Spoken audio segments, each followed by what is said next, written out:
that's it. So, look, it was pretty awesome. Went to Pro Image Sports, and I love it. Wear a mask and wash your hands on their bag. The guy there was pretty cool. It's what everyone should be wearing. Opening seasons here. We're going to be talking about stadiums and everything else. So things are looking good if you're a Mets fan. So good morning, everyone. Today marks 272 days since our first case of 300. COVID. Oh, what did I say, 200? Thank you. You're right. 372 days since our first case, going back, has been a long 372 days, since March 12th, and 54 weeks. But we're getting through it. We are New York strong. Things had to be reimagined, things had to be differently, and to everyone out there doing the right thing, thank you. I know it's still unsteady for a lot of people, and I've said this. Our stress level is different than other people's stress levels. Being a doctor, stress level is higher. But certain people, it's hard. You got to take a step back, take a deep breath, and realize the world's different, and people handle things differently. So, but I'm happy to say no one passed away, which is good. But to the families that lost loved ones, again, our prayers and condolences go out to you. So, just kind of want to focus on some of the good stuff going on. I mean, and our numbers have been low, which is good. And no one passing away, which is good. Our nursing homes opening up, which is good. Things are starting to open up. But we still need to remember COVID-19's here. We still need to remember to wash our hands, cough into our arms, clean, stay 6 feet apart, and continue to clean our hands, because we'll get through this, and we'll get through this working together. So please, everyone, stay vigilant, stay doing your job, and we'll get there. Some of the things that we don't like to talk about, if you look at the article that's been in the paper and Dr. Fauci, we're seeing a spike in certain areas, and it's alarming, and you're seeing it in Connecticut, New Jersey, New York City, Mid-Hudson Valley, Long Island regions, and we don't want to see that happen here. So we want people to continue to do the right thing, continue to get tested, continue to get vaccinated, continue to wear your mask, and we'll continue to get through this. But if you look at, and Dr. Will and I have talked about 1,000 times what's going on overseas, Italy's on lockdown again, Europe's on lockdown again, but things are going good, and we have to stay that positive note, and we have to stay ahead of this, and the best way to stay ahead of this is to continue, even if you get your vaccine shots, you still got to wear a mask, you still got to distance, not unless you're with other people that both of you have your shots, you don't have to wear your mask. So, I mean, but again, if you're out in public, you're at the workplace, you got to continue to follow the protocols. As of today, we had 21,572 cases of COVID-19 in Albany County. 65 positives today. Yesterday was 90, so we started to go up and we're going down. I can't believe I talked to Dr. Whalen and I say this, we talk, and it's weird that 90 is not a big number anymore, or 100. When we started to get 2, 3, 6, I remember the panic, but like the priorities we put forward to go forward. And but again, if the vaccine's here and things are getting done, and things are getting done differently.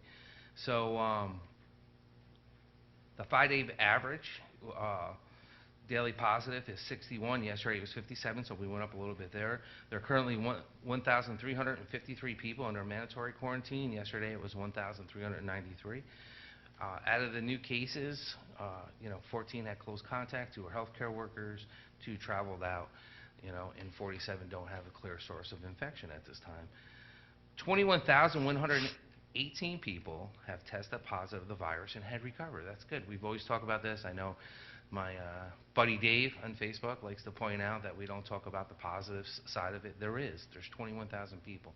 But there's lasting effects with a lot of people that had COVID-19, and unfortunately it happens. I'm watching my brother Kevin go through it, and it's a long road to recovery, even though when you're out of the hospital. So out of that, 71 recovered since yesterday, which is good. 5 new hospitalizations overnight. There are now 24 people currently in the hospital. Yesterday the number was 21, so we went up a little bit. There's 5 patients currently in the ICU, and there's 5 patients yesterday. So again, staying in the right direction, keeping our numbers low, and that's what it's about. And I keep telling everyone, we still need to follow the guidelines, and to keep the virus under control. And the only way we're going to do that, and it's broken record season, wear a mask, cough in your arm, wash your hands, and stay 6 feet apart, and we'll get through this. And, you know, please go to the state website if you want to see if you're eligible. 1-833-697-4829. Things are starting to open up more. We're starting to get there. So I know a lot of people have a lot of questions. Do they qualify? It's open to restaurant workers, frontline workers now, nonprofits like the food banks and all that. You know, we have different guidelines. This last pod, and Dr. Whalen talked about, was opened up a little bit more to facing employees, which was good, because we had to concentrate on a certain, you know, factor to break down the variable of the problem that we're in, meaning that, you know, they said we can only do teachers and firefighters and union teachers, right? So that, you know, we had to turn people away, and I know people get mad, and I'm like, no, this is what we get shots, or they go, here's 500 vaccines, but you have to use it in 65 and older. Can't give it to anyone else. And so it's, you know, again, just bear with us. We're all getting there. And then, you know, there's, you know, the Washington Armory site that still has available slots. Albany slot is opening up with more appointments necessary. Another state-run mass vaccine site for the Capital Region opened today in Queensberry, the Queensberry Aviation Mall, which is good. So that's another site for people to get to. And I will say to people that I keep getting this question. When I was at Crossgates getting the hats, they're like, "Hey, can I come to Albany County if I live?" Yeah, you can come here. No, Dr. Whalen's not going to look and say, "Hey, you live in Rensselaer County, go over there," or "You live in Schenectady." If you're eligible, you get on the list. You know, so you know, obviously we want to do Albany County residents, but again, we're in this together, and the only way we're going to get through this together is by just getting shots in arms, and it gets us at the end of the tunnel. So I do want to say it's a little bit of a drive for Albany County residents, but another option especially is you know, further north. But United Way 211 hotline for help getting information. That's still been working well. Thank you to Pete Gannon and the staff there that have been handling this. It's been a useful tool. I mean, if you see the hardest aggravation anyone has is the fact that you know, trying to still get online. And to the kids out there that are helping people and the stories I've been seeing on TV and online, that's awesome. Thank you. It just shows you that there's still a need. We have our Albany County website you can go to our COVID page. It gives you all the eligibilities and everything else. The pre-registration's been huge. It takes a lot of anxiety, and that's what we see with a lot of people. You know, I had one lady apologize yesterday to me, and I'm like, listen, it's no big deal. I get it. You know, she was frustrated trying to get the shot. She couldn't get qualified. She couldn't get an appointment. You still have that problems, and we had a little bit of an issue. I think it was yesterday, the day before, the pod with the pre-registration from the state.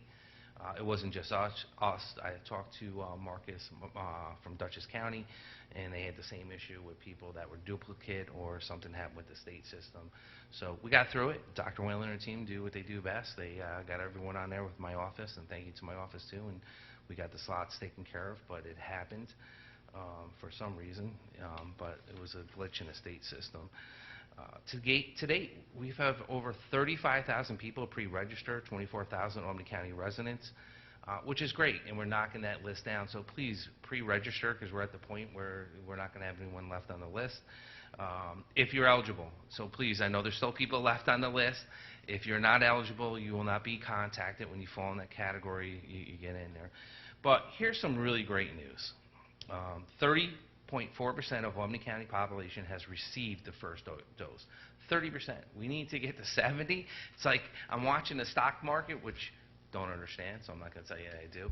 But watching this, it's like every day I want to know where are we at, where are we at, where's our percentage? Because we get to 70, and you're not going to get into 25% capacity. You're not going to get into 50. You're not going to get into this and that.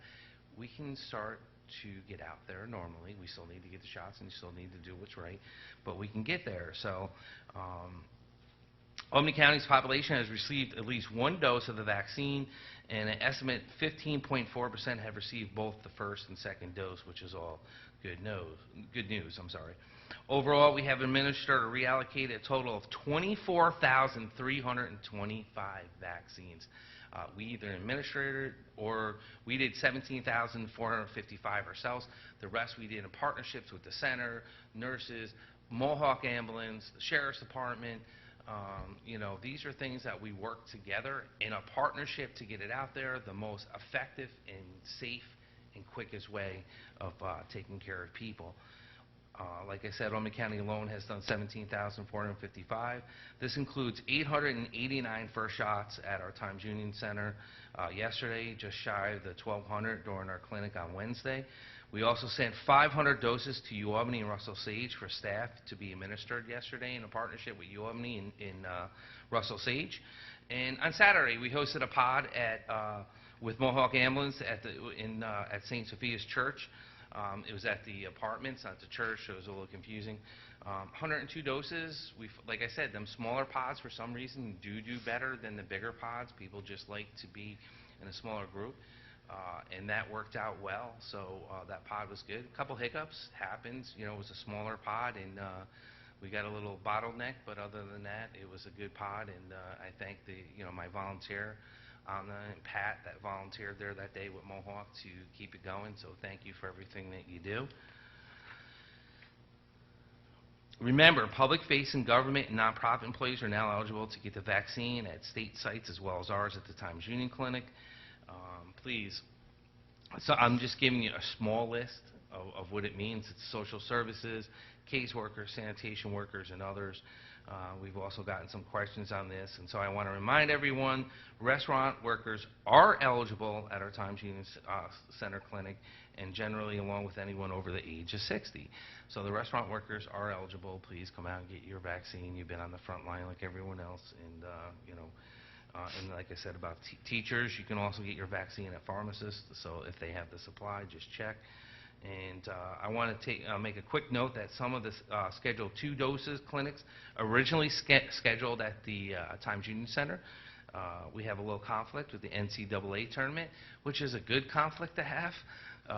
Well, for us, maybe not Dr. Whalen and their team. It's good. So they're going to be at the Capitol Center on the dates of March 25th, which is a Thursday, March 27th, that's a Saturday, and March 29th, that's a Monday. And they will be there and addressing them issues. So again, I want to just remind everyone too, Governor Cuomo just recently announced the reopening guidance for restaurants. Outside New York City is 75% capacity, which is great news for local businesses who've been struggling through this, that haven't even opened up their doors all winter long. And now we're going to try, because of the nicer weather, to open up with the patios, but to have 75% is awesome. Wedding receptions can resume. As we know, the restriction was at 50% capacity, no more than 150 guests. All guests must also show proof of recent negative COVID tests or proof of vaccine that when it takes effect March 15th, which happened, and there are a number of other restrictions. So to the people hosting weddings and going to go back to banquets, please go to the state guidance, read it, and there are some restrictions, but that's also good news. We're going into the right direction and things are opening up.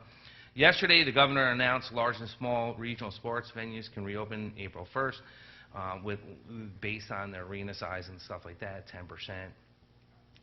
And then fans outside, 2,500 fans, will be limited to 20% that are outdoor concerts and stuff like that, which is all good news. But for us, we will be lobbying the control room. General Murphy will be getting a phone call today from me. We need to open up to at least 25% for our Times Union Center. We got a 17,000-seat arena.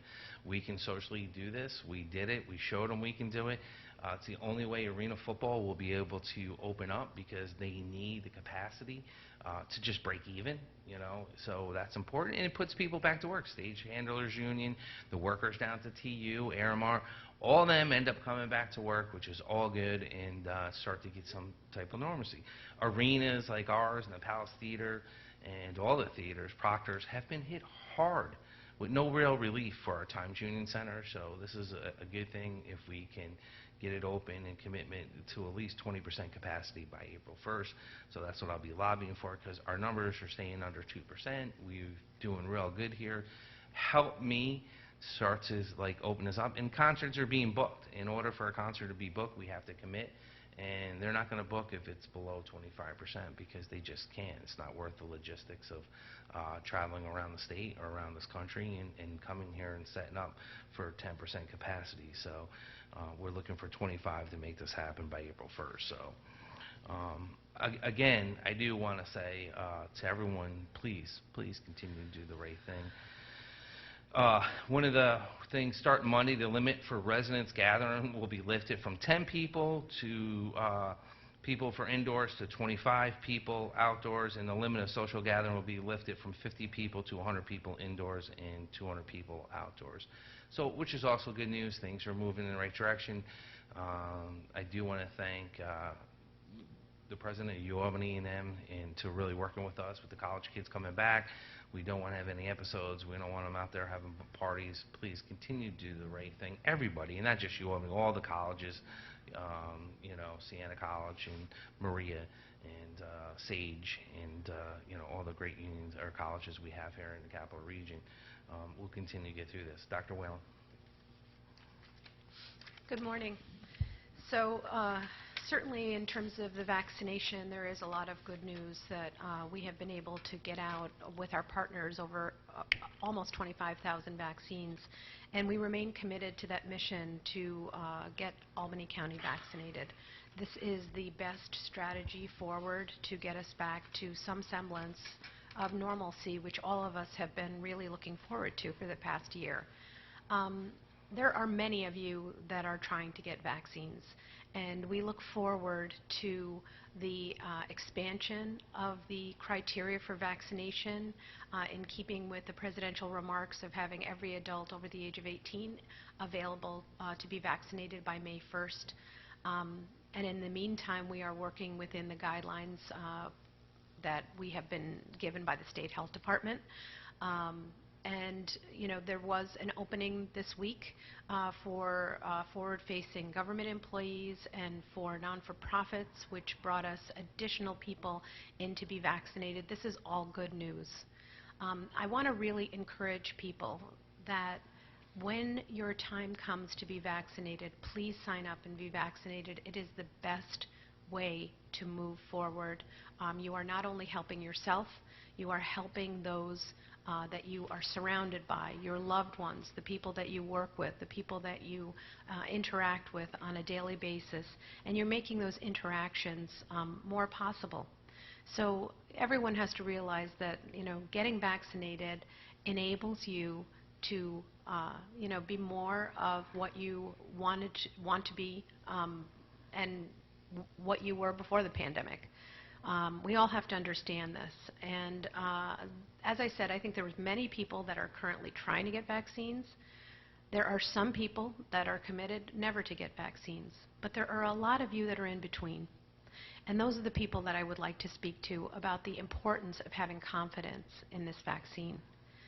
I have been vaccinated. I received the Moderna vaccine, and I would not vaccinate or encourage family members to be vaccinated unless I believed this was safe, unless I had reviewed the scientific evidence.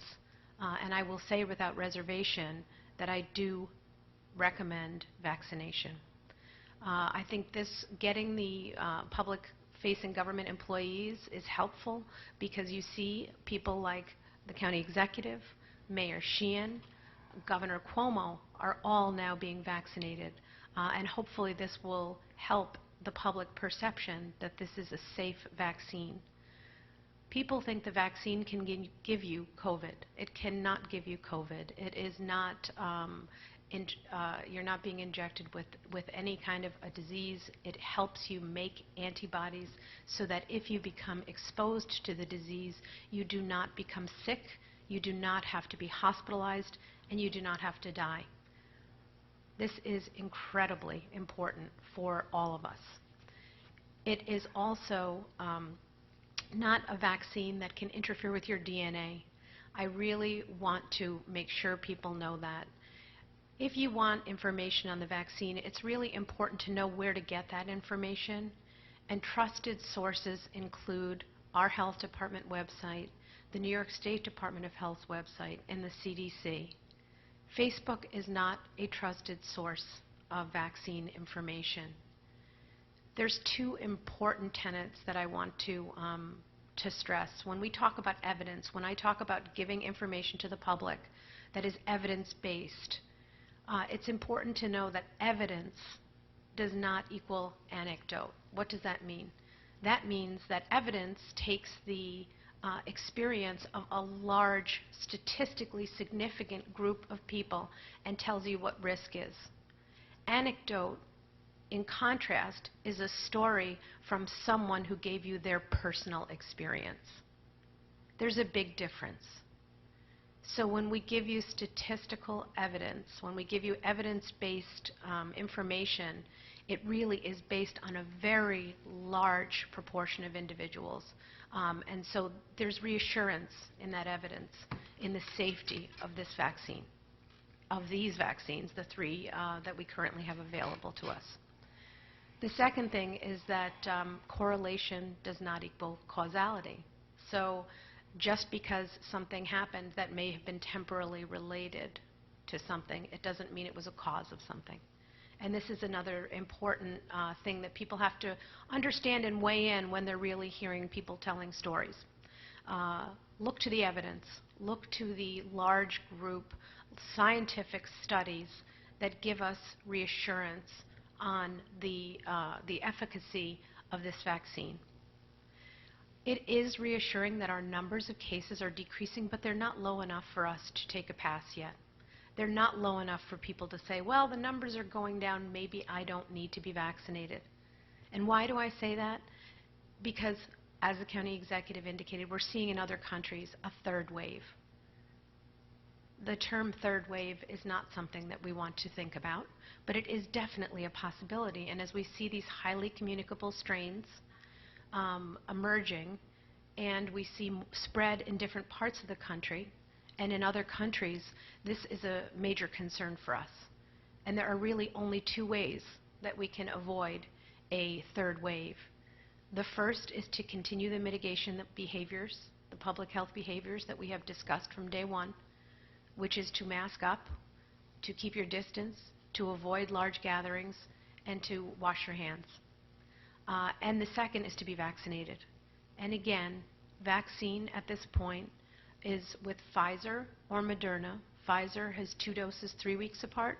Moderna has 2 doses 4 weeks apart. And Johnson & Johnson, which we have availability this week and are utilizing as directed from the State Health Department for our homebound population, that is a single-dose vaccine. All of these vaccines do not take full effect until 2 weeks after the final dose of the regimen. So again, we do see people get that first dose of vaccine and think they can go out and not wear a mask and act normally and socialize, and then we see them come down with COVID. That's not at all uncommon, unfortunately. So know that it takes your body time to build these antibodies and that it's not fully effective until 2 weeks after the second vaccine. We're happy to continue to vaccinate residents from New York State. That is the only criteria for residents that we look at when somebody comes to the clinic. So we can certainly take people from outside Albany County, but currently we are taking residents of New York State.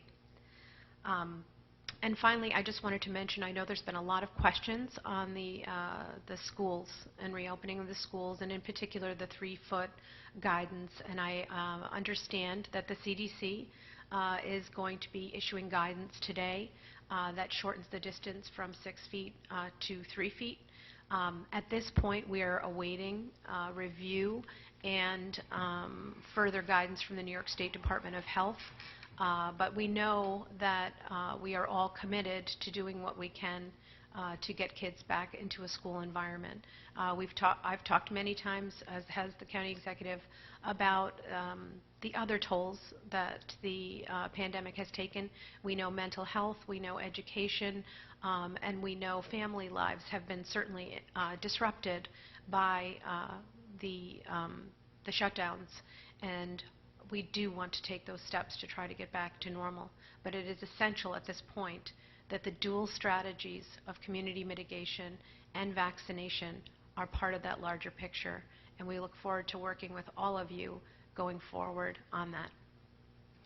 Thank you, Dr. Whalen. And I'm glad you brought up the school stuff. I know there's a school board meeting in Albany. We're getting the blame for the not being in person in the school system. Please, parents, it's not us. It's guidance from the CDC. It's from the state health department. As that changes and we put that out, we can change things. I know they're talking about doing a protest on us, coming down here, writing letters. I've been watching it. I didn't bother to get on the Zoom meeting last night because, you know, the school board has an obligation to educate themselves too, to drive that during the meeting, to educate the parents that are coming to that Zoom meeting, to let them know these are the guidance. These are just things that the State Department of Health gives us. Dr. Whalen and her team go through it, and we give the guidance to the City of Albany. Gilliland's in person. There's other schools around the area. Colony's all been in person. Albany chose a different path, and that's fine too. They thought that was the model that they needed for their schools. So I commend them for that. They have to do what they think is best. But that school board, you have an obligation to educate the parents and let them know that this isn't us saying no. And the guidance just came out. When I said it the last time, the 3-foot rule just came out. But again, it's like when the governor gives us an announcement, something's going to open up, and how long do we wait to get guidance? We can't just make it happen overnight. We have to wait to get the guidance, and when they give us the guidance, we put it out. And so, you know, and again, we'll get to the City of Albany, but I believe every other high school in our county has been open in person except Albany Public Schools. If I stand corrected, I stand corrected, but I can't think of any other schools, high schools, that have not been in person, other than when they had a COVID-19 outbreak or whatever the reason might have been. They had to go virtual for that week. Some schools often gave both, Boys Academy, Girls Academy, CBA, they call it names, offered both. In LaSalle, you can do in person, you can do online, whatever you're comfortable doing. But I do know, I think the Albany school systems are going back fully April 27th, somewhere in that time frame, for the last 35 days of school. So to the parents, please watch this or educate yourself. Don't get caught up in the hype. Take a deep breath. Take a step back. Educate yourself, parents. It's the guidance. I know it's not what you want to hear. I know how much ground kids have lost. Think of the kids with disabilities, dyslexia, learning behaviors, or whatever their disability may be. How much ground they have lost these last 12 months, more so than anyone else. And I know with the regents and everything like that that are coming up in June, now they're on, they're off, I don't know. The president said they're on, the governor says they're off. But it's a lot of stress. You know, Dr. Whalen, we both have 2 daughters that are both the same age, that are faced with the same thing going on to college. It has changed for a lot of people. So please be patient, educate yourself. Mental health is available 7 days a week, 8 a.m. to 5, 518-269-6634. As always, our sexual assault hotline number, and the state and everything else. So again, please stay safe out there, do the right thing. Any questions?